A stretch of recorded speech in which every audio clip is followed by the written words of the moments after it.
Is capitalism still alive and kicking in the United States? Sometimes it doesn't seem so, with both political parties now pursuing higher taxes and industrial policy. But never fear, Phil Gramm is here to talk about his new book, The Triumph of Economic Freedom, Debunking the 7 Great Myths of Economic Capitalism. From the opinion pages of the Wall Street Journal, this is Potomac Watch.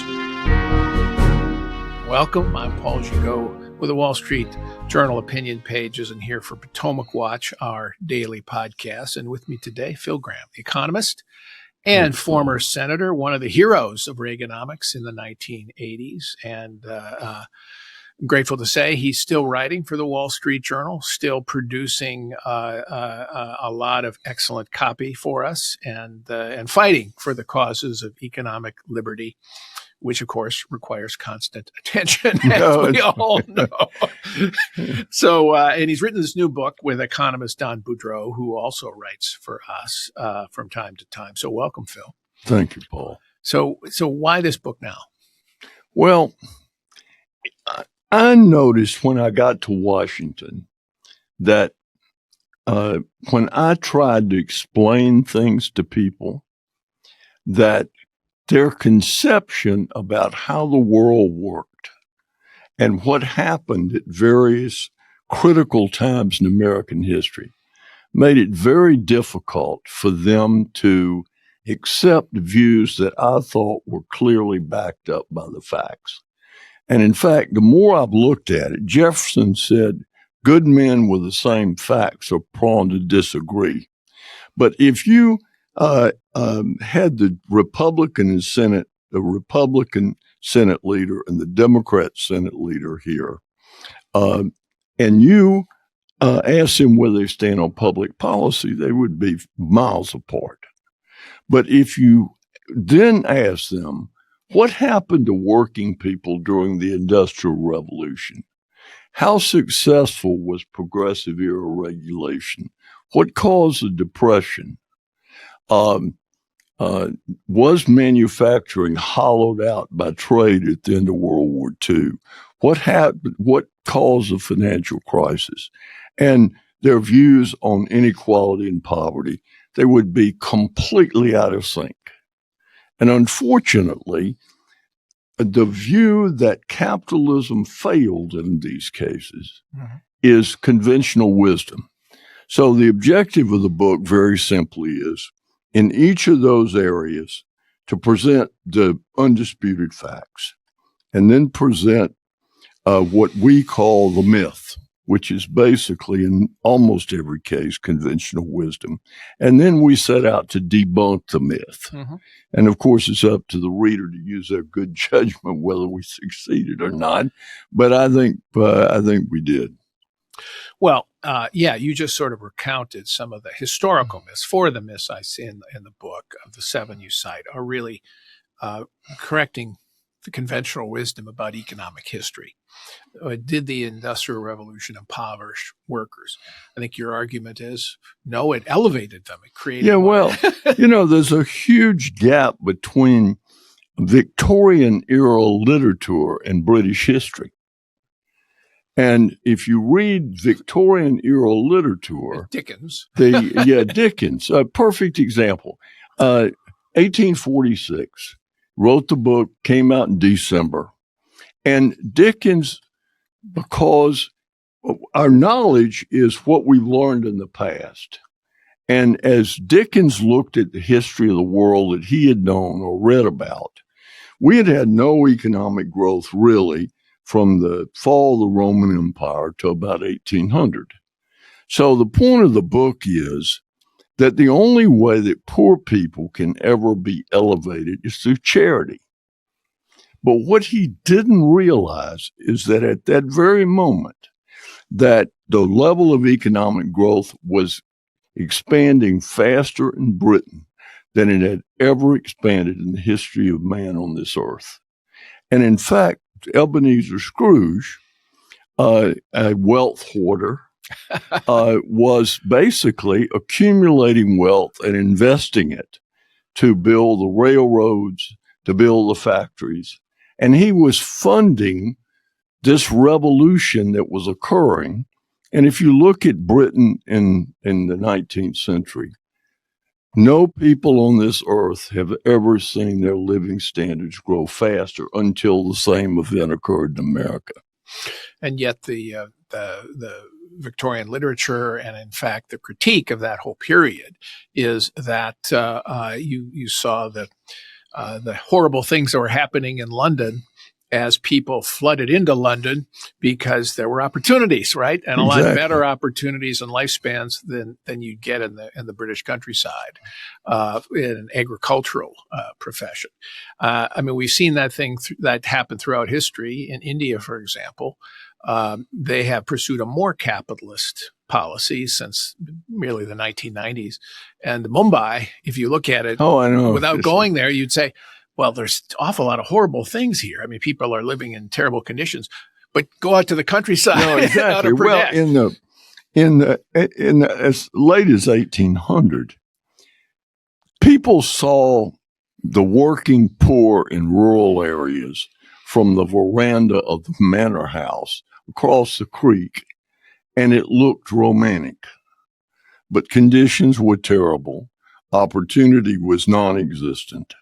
And so when the factories came, it gave people an opportunity to vote with their feet. Mm-hmm. And conditions were bad in the city, but they were better than they had been on the farm. And people came to the city looking for opportunity and freedom. And by every measure, from income to lifespan to literacy, they found the opportunity. And as now a young, famous British historian has said that, in essence, it may make historians feel good to talk about how terrible things were in the Industrial Revolution, but it's bad history. Mm-hmm. So it's just an example of how we see the world really has a profound effect on our assessment of the facts. Example, in my case, I grew up in a working class family. No one in my family had ever graduated from high school until my brother. And, I saw opportunity everywhere. And so if somebody is going to convince me that Bernie Sanders is right, that the system's fixed, you can't get ahead, they're going to get up mighty early in the morning. And that's the way we look at how the world works really profoundly affects the conclusions we reach in reading history. One of your chapters that I really like, in part because I reported on that period, was the 2000s and the run-up to the financial crisis and panic and the conventional wisdom that flowed from the failure of the banks and the trouble that the banks had, the housing collapse, was that it was all a matter of deregulation. It was all a matter of greed on the part of banks.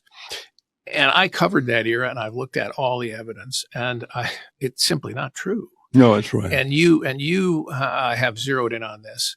And of course, one of the pieces of the charges about deregulation relates to your banking bill. No, that's right. Bill Clinton signed. Yeah. You helped and is defended against all enemies, foreign and domestic.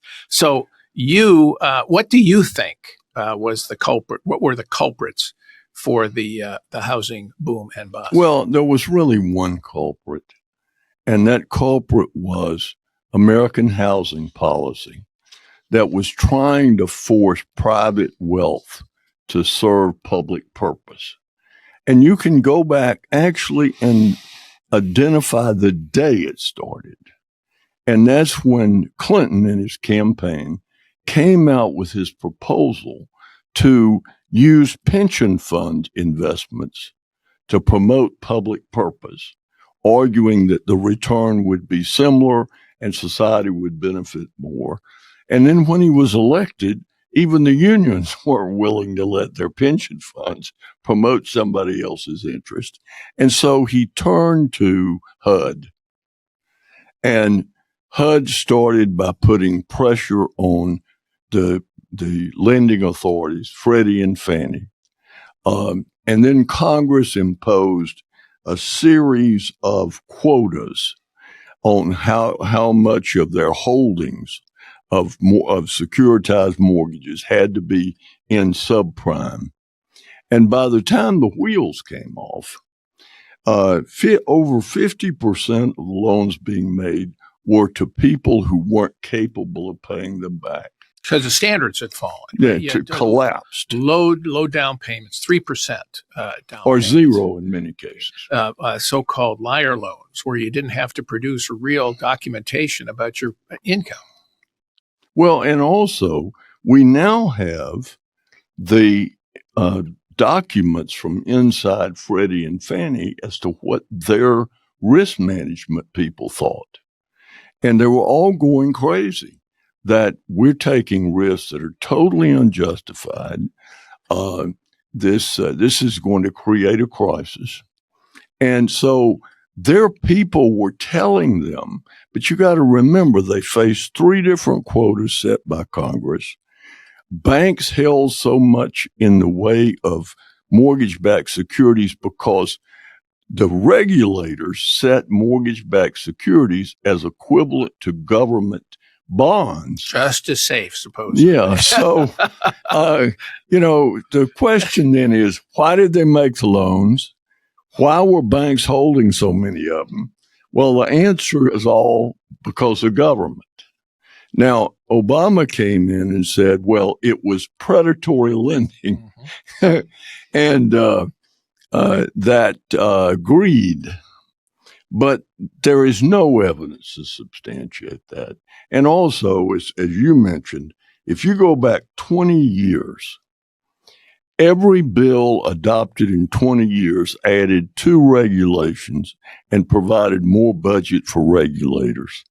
Gramm Leach Bliley did allow banks to expand through holding companies that were well capitalized, but it didn't deregulate anything. They had the same regulators, the same regulations, and they were regulated independently, and they couldn't shift capital among each other unless the government approved. So there was no deregulation.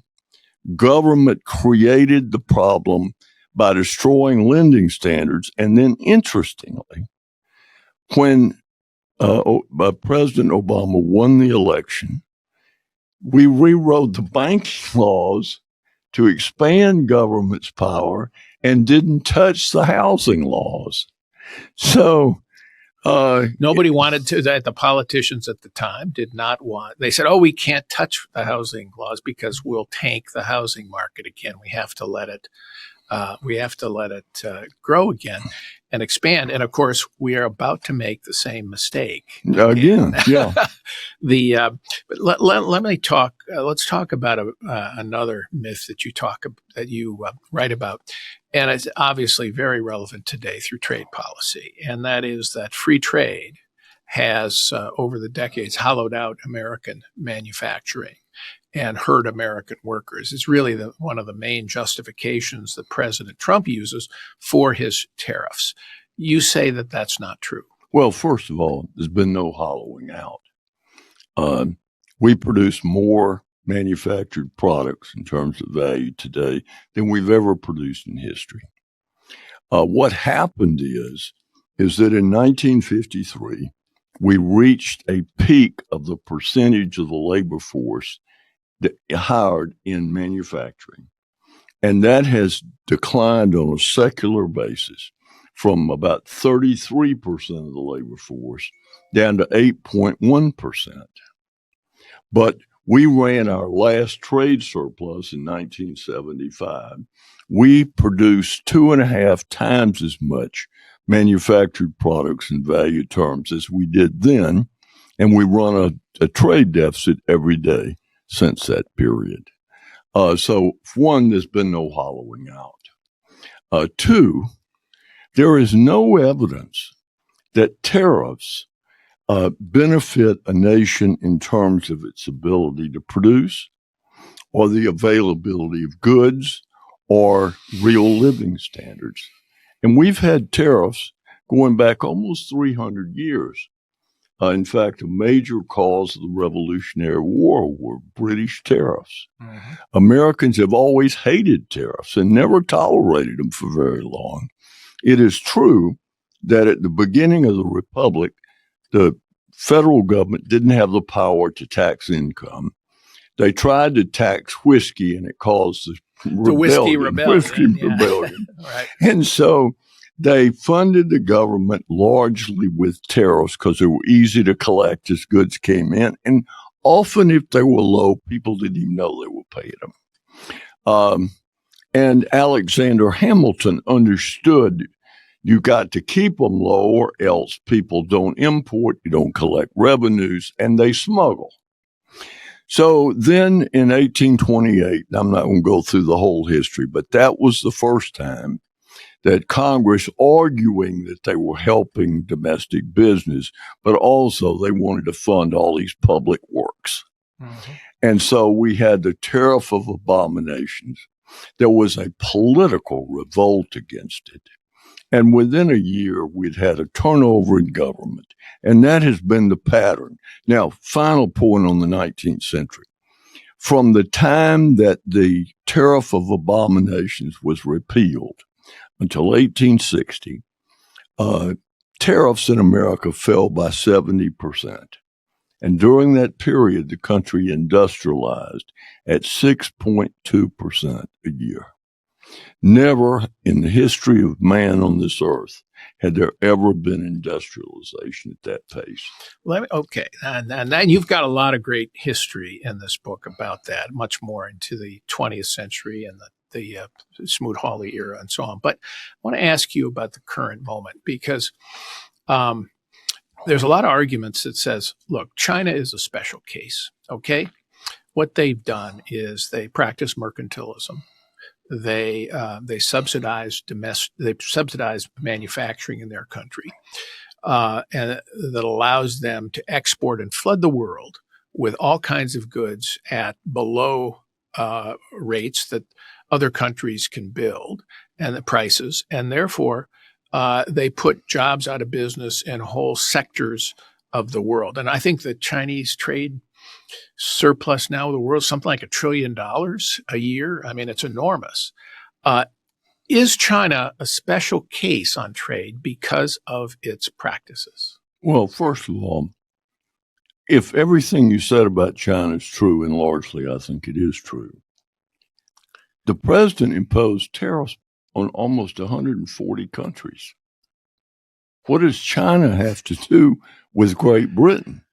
The EU has lower average tariffs than we do. We have a free trade agreement with Mexico and Canada, and the president has imposed massive tariffs on them, abrogated unilaterally an agreement adopted by law by the Congress. So let me go to China. China does subsidize industries. My experience in looking at it is that most of the subsidies, as you would expect, are thrown away because they're subsidizing non-competitive industries for political reasons. Mm-hmm. Domestic employment, principally. Yeah, domestic employment and sort of domestic stability. And you got a province that's important politically, and they got a major facility, and it's non-competitive. And countries have a hard time accepting creative destruction. And that is when new technology comes, new tastes come, it destroys things as well as builds them.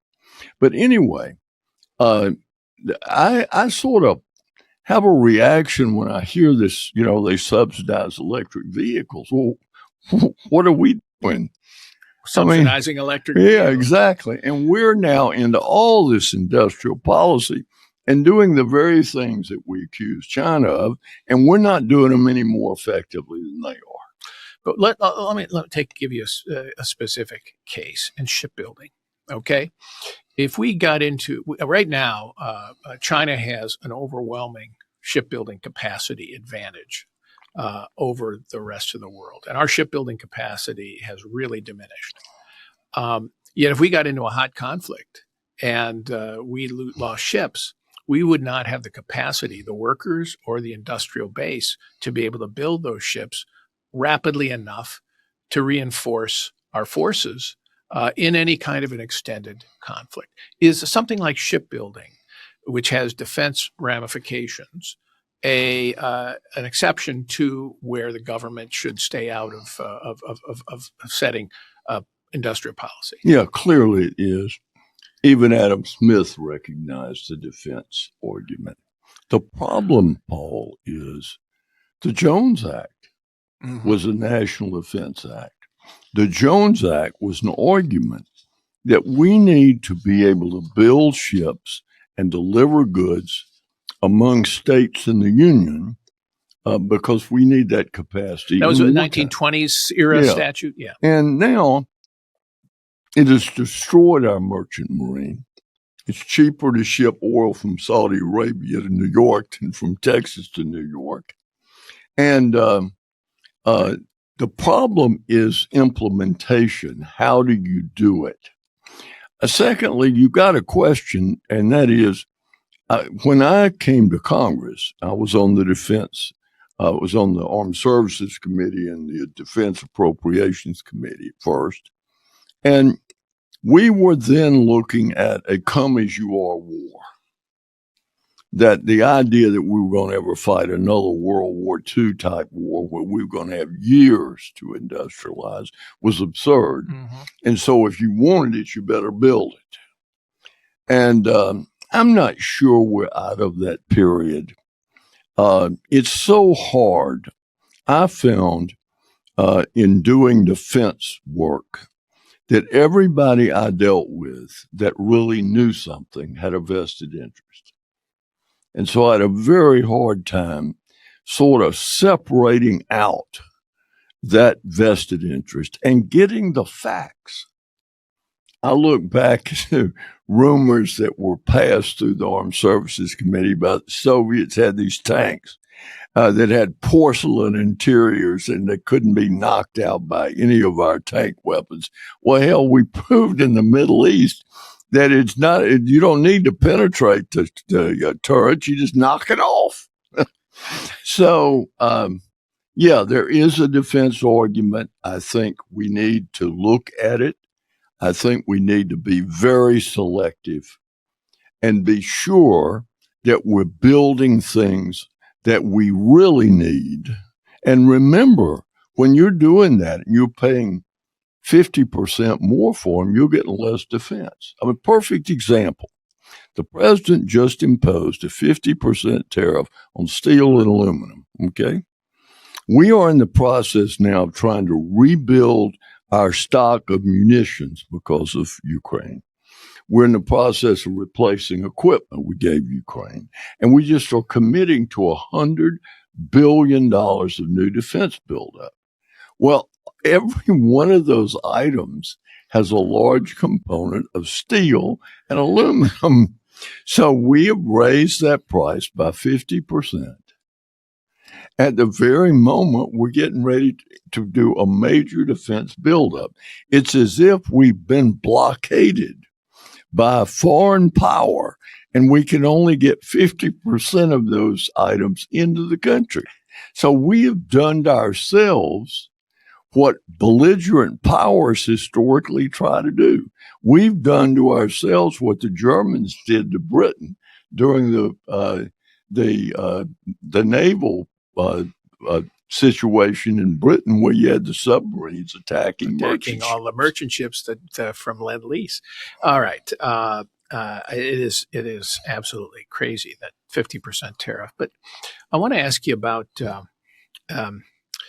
the Trump trade policy so far. Now, before Trump came into power the second time, the average U.S. tariff on all goods was about 2.4, 2.5%. That's right. Okay.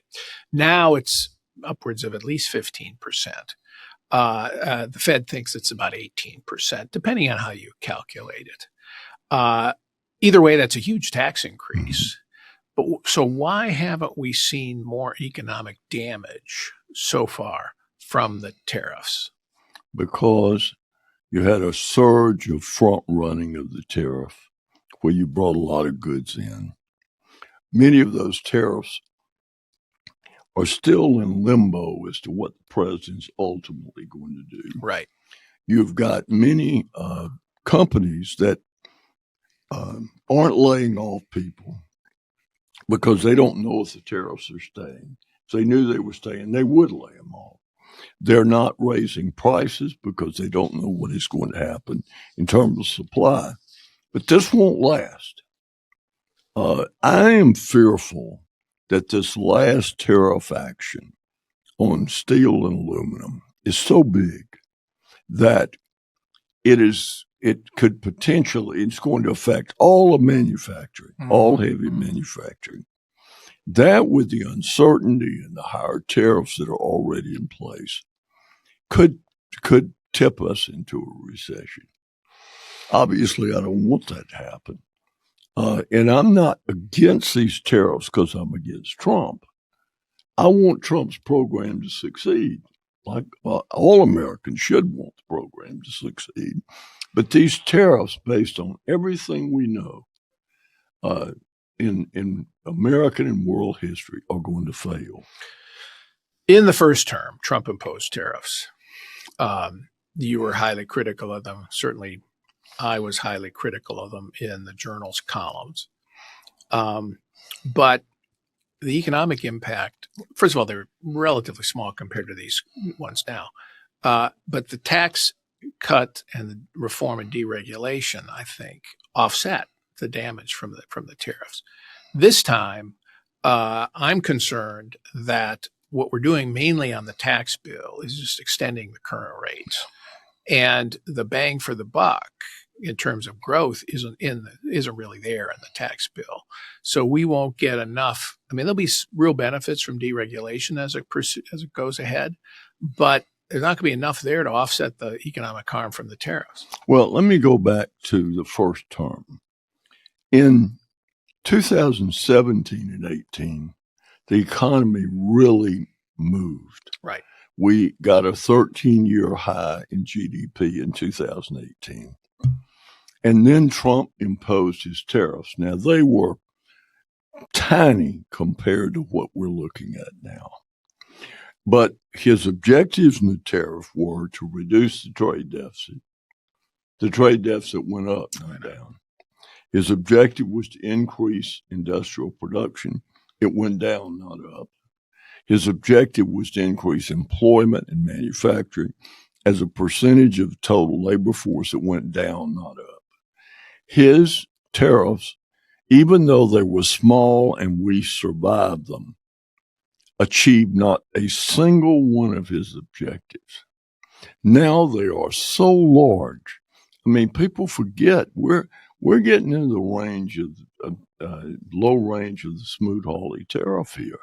This is a big deal. And the world, I mean, Canada and Mexico, we are now economically one country. You look at those numbers of how many times component parts come across the border. 6-7 times for a car and in some it's cases. Just, if I were in Congress and I couldn't stop this legislatively, I think I would try to cut NAFTA out of it and basically say this was an act of Congress when we put this into place, and we're going to overturn the tariffs that apply to Mexico and Canada. We could help ourselves a lot by doing that. Interesting.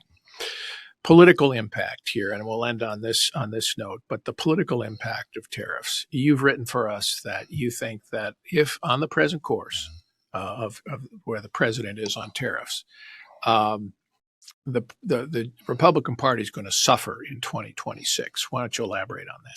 Well, first of all, we've got data on this that go back for the whole history of the country. The tariff of abominations. Yeah, and the Smoot-Hawley. We lost the presidency for 20 years as a result. Smoot-Hawley Tariff Act of 1930. Yep. And you go all the way back. The president likes to talk about the McKinley tariff. McKinley lost his seat within a year of of promoting that tariff. Before he was president. So, yeah, before he was president. And then when he became president, as you know, he decided that the era of protectionism was over and that our challenge was finding a market for the products we produced.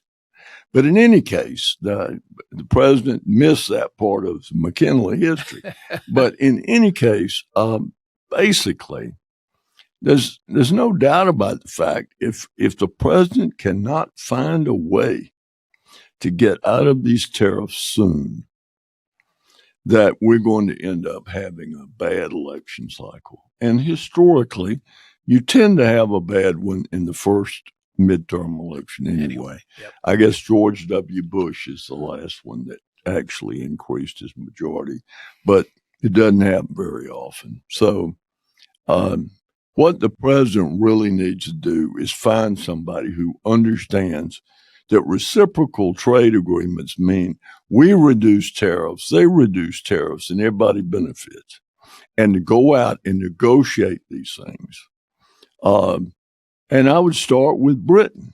There's no reason that we don't have a free trade agreement. Well, he says we've already struck a deal with Britain. Yeah, well, we have. But you know what the deal with Britain was? We had such a big club, and their political situation is such that they basically gave in and took a 10% tariff. But the EU's not going to do that. They're going to retaliate. And you got an interesting situation in Canada because you've got the prime minister who was the head of the central bank and who understands these things.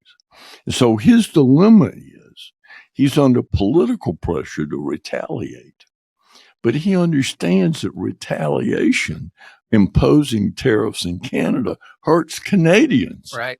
Right. So he is suffering from too much knowledge. Well, we shall see. That's good advice to the administration about what the president could do to get out of this. I think there are people inside the administration who are urging him to do those kinds of deals you suggest as the exit strategy for him. I'm not sure the president thinks of it that way. And he's got other people, as you know, Peter Navarro and others, who think tariffs are virtuous for their own sake. Phil Gramm makes a compelling argument that that is not true, both historically, economically, and also politically. So, Phil, I want to thank you for coming in. He's got a new book. It's called The Triumph of Economic Freedom: Debunking the 7 Great Myths of American Capitalism, with his fellow economist, Don Boudreau. Thanks for writing it, and thanks for coming in, Phil. Oh, thank you, Paul, and thank you for what you do at the Wall Street Journal. God bless you. I appreciate that. Thanks, everybody, for listening. We're here every day on Potomac Watch.